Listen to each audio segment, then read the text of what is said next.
قبول فرما کر ہمارا حشر پیارے آقا محمد الرسول اللہ صلی اللہ علیہ وسلم کے نبوت والے قدموں میں فرمائے گا کل بروز محشر۔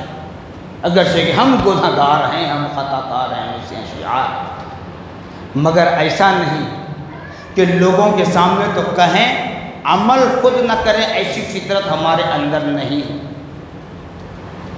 تو بہرحال حضور پاک صلی اللہ تعالی علیہ وسلم کو مکہ سے نکالنے کی بات بھی چلی، مکہ مکرمہ سے۔ مجال کس کی؟ مکہ مکرمہ میں ایک فریم لگا ہوا تھا جس پر سب نامے لکھے ہوئے تھے۔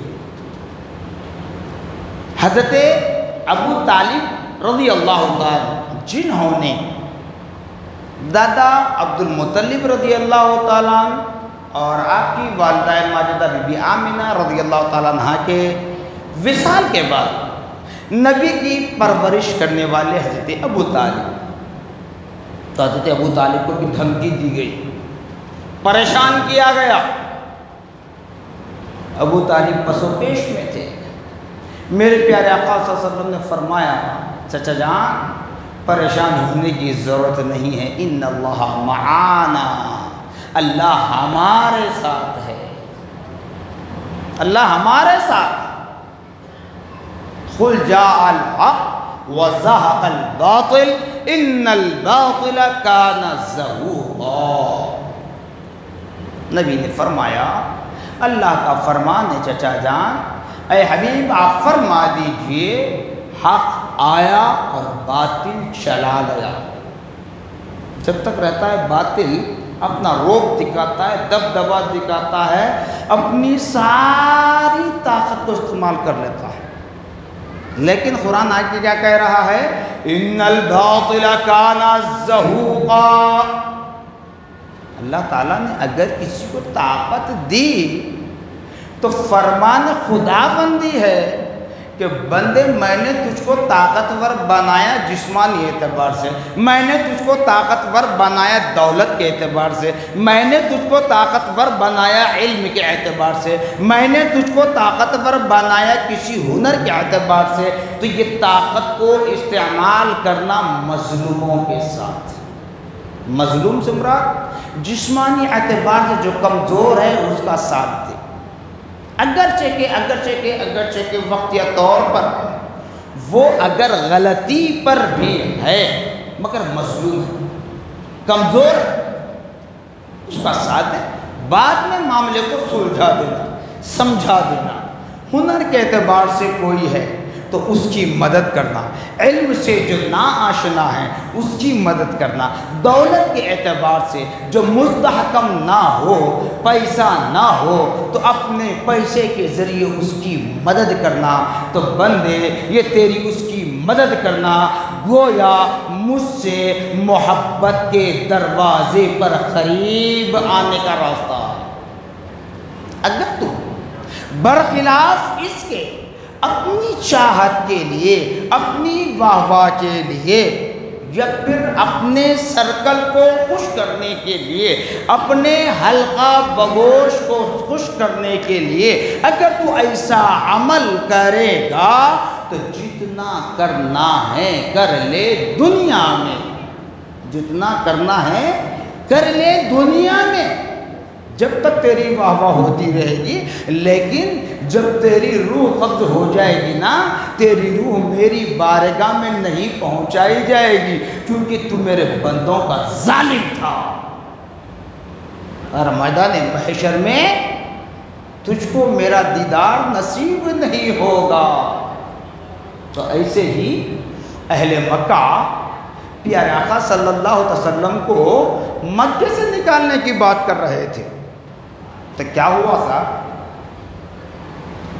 جب نبی پاک صلی اللہ علیہ وسلم کے صحابہ میں سے کسی نے کہا، حواریین میں سے، چاہنے والوں میں سے، کہ خانہ کعبہ میں جا کر دیکھنے کس کس کے نام لگے ہوئے ہیں۔ اللہ اکبر، بتایا جاتا ہے جب اس فرم کو نکال کر لایا گیا تو سارا فرم دیمک کے حوالے ہو چکا ہے، دیمک کھا چکی ہے، لیکن ایک لائن ہے جو بچی ہوئی ہے، محفوظ ہے، وہ میرے پیارے آقا صلی اللہ علیہ وسلم کا جو نام نسب کیا ہوا تھا اس کو دیمک نے نہیں کھایا، اس کو دیمک نے نہیں کھایا۔ تو اہل مکہ بڑے پریشان ہو گئے، ارے یہاں ہم تو محمد ابن عبداللہ کو، ان ظالموں کے الفاظ بتا رہا ہوں، محمد ابن عبداللہ کو نکالنے کی بات کر رہے تھے، ارے یا تو سارے نام مٹ چکے ہیں، سارے کاغذ بوسیدہ ہو چکے ہیں، سارے کاغذ کو دیمک نے کھا لیا ہے، جس کو ہم نکالنے کی سازش رچا رہے تھے اسی کا نام زندہ ہے، اسی کا نام زندہ ہے۔ تو اسی لیے یہاں پر بھی وہ شعر مکمل مجھے یاد نہیں آ رہا ہے، آپ دیکھ لیں، ایک مثال شاید یاد بتا دیتا ہوں کہ کسی عاشق رسول نے کہا جب عاشق رسول قبر میں بھی چلا جائے تو اس کے کفن کو کیڑ بھی نہیں لگے گا، عاشق رسول کا کفن بھی سلامت رہنے والا ہے قبر میں۔ جب قبر میں سلامت رہنے والا ہے تو زمین کے اوپر تم برا چاہے تو کیا ہوگا؟ ارے زمین کے اندر ہم سلامت ہیں، یہی ہماری خوش نصیبی ہے، یہی ہمارا نتیجہ ہوگا۔ ہم سوچ لیں کہ اللہ ہم سے راضی ہو چکا ہے۔ تو بہرحال اے ایمان والو، پیارے آقا محمد الرسول اللہ صلی اللہ تعالیٰ علیہ وسلم کے دامن سے وابستہ رہیں، پیارے آقا صلی اللہ تعالیٰ علیہ وسلم کے دامن کو ہاتھ سے جانے نہ دیں۔ تو اس لیے ہم کہتے ہیں جان مانگو جان دیں گے، مال مانگو مال دیں گے، ہم سے ہرگز نہیں ہوگا دامن مصطفیٰ ہم ہاتھوں سے چھوڑ دیں۔ تو اس لیے اپنے عقیدے کی، اپنے ایمان کی سلامتی چاہتے ہو تو اسلام پر ڈٹے رہو، پیارے آقا محمد رسول اللہ صلی اللہ علیہ وسلم کے سچے اور پکے عاشق رسول بن جاؤ۔ میں نے گزشتہ جمعہ کہا تھا، ابھی بھی کہہ رہا ہوں، اور ہمیشہ میرا ایک ہی نعرہ رہے گا، یہ مصلی رسول اللہ ہے، یہ ممبر رسول ہے، ہم اس کے محافظ ہیں۔ اگر اس ممبر رسول کے لیے، اس مصلی رسول اللہ کے لیے جان بھی قربان کرنے کی ضرورت پیش آئے تو ہم جان قربان کرنے کے لیے تیار ہیں۔ مائک چاہتے ہو چھینے، یہ آپ کا ہوگا، لیکن یہ مصلی رسول اللہ کا ہے، یہ ممبر رسول اللہ کا ہے، اور رسول اللہ کا مال علماء کی وراثت ہے، رسول اللہ کا مال سادات کی وراثت ہے، رسول اللہ کا مال مشائخ کی وراثت ہے، رسول اللہ کا مال آل رسول کی امانت ہے، ہم اسے جانے نہیں دیں گے۔ ارے میگ ہونا ہے لے لیں، جو چاہے لے لیں، ممبر رسول ہم نہیں چھوڑیں گے، مصلی رسول اللہ ہم نہیں چھوڑیں گے۔ دنیا کے ٹکڑوں پر ہم نہیں پلتے، دنیا اسباب کی جگہ ہے۔ کوئی اگر ایک امام کی، ایک مؤذن کی، ایک حافظ قرآن کی، ایک عالم دین کی، جو خطیب ہو، عام امام ہو، مؤذن ہو، حافظ ہو، کوئی ہو، اگر جو نذرانہ دیتے ہیں نا تنخواہ کہہ کر، یاد رکھ لیں کوئی اس کی قیمت ادا نہیں کر سکتے۔ تم سے مراد جو ہیں، جہاں میں کہہ رہا ہوں نہیں، ساری دنیا سے مخاطب ہوں، ساری دنیا سے، چاہے کوئی ہو، ساری دنیا مل کر قرآن کے ایک لفظ الف کی برابری نہیں کر پاتی تو وہ امام مؤذن کی کیا تنخواہ دیں گے؟ کیا تنخواہ دیں گے؟ تو وہ امام مؤذن کے مقام و مرتبے کو سمجھو، وہ علماء کے مقام کو سمجھو، ورنہ کچھ حاصل ہونے والا نہیں ہے سوائے نقصان کے۔ معاہدہ ہم نہیں کرتے، اس لیے ہم کہتے ہیں کہ کسی کے ٹکڑوں پر پلنے والے نہیں ہیں، نبی کے در کے بھکاری ہیں، نبی کی وراثت کے محافظ ہیں، نبی کا جو صدقہ ملتا ہے اس کو حاصل کرتے ہیں۔ الحمدللہ ثم الحمدللہ، اللہ تعالیٰ اتنی برکت عطا فرماتا ہے، اتنی برکت عطا فرماتا ہے کہ آپ دیکھ لیں، کوئی امام، کوئی مؤذن، کوئی حافظ، کوئی خطیب، کوئی عالم، کوئی مفتی، کوئی سادات آپ کے گھر پر کھٹکا نہیں مارتا قرضے کے لیے۔ آج لکھ پتی ہے، کروڑ پتی ہیں، تب بھی انہیں پیسے کی ضرورت ہے۔ یہ وارثین انبیاء جو ہوتے ہیں ان دنیا کی ضرورت نہیں ہے، اگر ان کے اندر اخلاص ہے، ان کے اندر اخلاص ہے، 1 روپیہ تمہاری دنیاوی اعتبار سے 1 روپیہ ہمارے لیے زندگی بھر کا سرمایہ ہو سکتا ہے، زندگی بھر کا سرمایہ ہو سکتا ہے۔ کیوں؟ پوچھ لیں، مؤذن صاحب بیٹھے ہوئے ہیں، قرآن اپنے سینے میں محفوظ کیے ہوئے ہیں، اس کی ہمیں کتنی تعظیم ہمیں کرنی ہے، مگر کیا کرتے ہیں امام اور مؤذن کے ساتھ؟ سلوک ہمارا کیا ہوتا ہے یہ سوچ لیں۔ مسجد کے خادمین کے ساتھ حسن سلوک کا استعمال کریں تاکہ ہمارے گھر رحمتوں سے بھر جائیں، ہمارے کاروباروں میں برکت ہو جائے، ہمارے دسترخوان میں وسعت ہو جائے، تاکہ ہمارے اعمال سے اللہ اس کا رسول راضی ہو جائے۔ ہوتا کچھ نہیں، کبھی کسی کے ساتھ ہم کچھ کر لیں، وقتیہ طور پر 2 دن، 4 دن، 8 دن، 10 دن، مہینہ، 2 مہینے وہ فاقے میں رہے گا، لیکن قسم کھا کر کہوں گا تمہارے دروازہ نہیں کھٹکھٹائے گا، وہ خدا سے گڑ گڑاتا رہے گا، اللہ تعالیٰ اس کے لیے اسباب کھول دے گا، لیکن تم لکھ پتی ہو کر، کروڑ پتی ہو کر بھی سکون و آرام سے سو نہیں پاتے نا میرے بھائی۔ بتاؤ، ڈر ہوتا ہے۔ میں نے دکان میں پیسہ رکھ کر آیا، ابھی ہمارے ملک کے انتخابات کے مراحل چل رہے ہیں، ڈر ہے لکھ پتی کروڑ پتی حضرات کو کہ کہیں ایسا نہ ہو کہ وہ انتخابات میں پیسہ خرچ ہو جائے، بینک لاس میں آ جائے تو ہمارا ڈپازٹ چلا جائے گا۔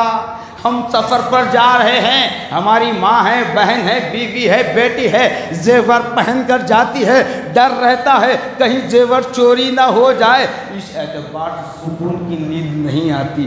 لیکن وہی محافظین دین، محافظین اسلام، جو ممبر رسول اللہ کے محافظ ہیں، جو مصلی مصطفیٰ کے محافظ ہیں، جو محراب کے محافظ ہیں، وہ بڑے سکون و اطمینان کے ساتھ سوئے ہوئے ہوتے ہیں، کیونکہ ان کے پاس کچھ نہیں ہوتا، سینے میں اللہ کا کلام ہوتا ہے، سینے میں قرآن ہوتا ہے، حدیث ہوتی ہے، اقوال رسول ہوتے ہیں، اقوال اہل بیت ہوتے ہیں، اقوال صحابہ ہوتے ہیں۔ یہ ایسا خزانہ ہے جسے کوئی چور چوری نہیں کر سکتا، اگرچہ کہ قتل بھی کر لے تب بھی اسے وہ چیزیں نہیں مل سکتی، جان بھی لے لے اسے وہ چیزیں نہیں مل سکتی، کیونکہ اس کا نگہبان خدا ہے۔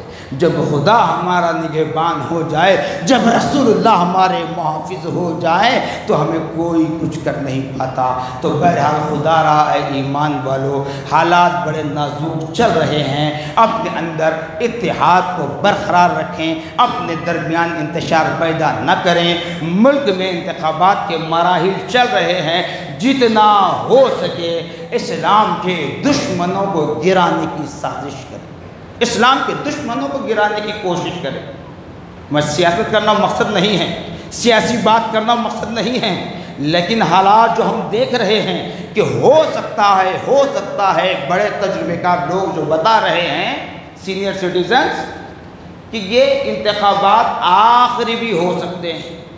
تو اس لیے جو اسلام کے دشمن ہیں، جو قرآن کے دشمن ہیں، جو مسجد محراب و ممبر، جو ہمارے مدارس، جو دین کے قلعے کہلاتے ہیں، جو ہماری بارگاہیں ہیں، خانقاہیں ہیں، اس کے جو دشمن ہیں، ان دشمنوں کو نیچا دکھانے کی کوشش کریں اور سارے ملک میں یہ پیغام کو عام کریں، جتنا ہو سکے دشمنان اسلام کو کمزور کرنے کی کوشش کریں، اللہ سے دعا کریں، انشاءاللہ اللہ رب العالمین ہماری دعاؤں کو سننے والا بھی ہے، قبول کرنے والا بھی ہے اور ہماری نیتوں کو دیکھنے والا بھی ہے۔ جزاکم اللہ خیرا جزا، وآخر دعوانا الحمدللہ رب العالمین۔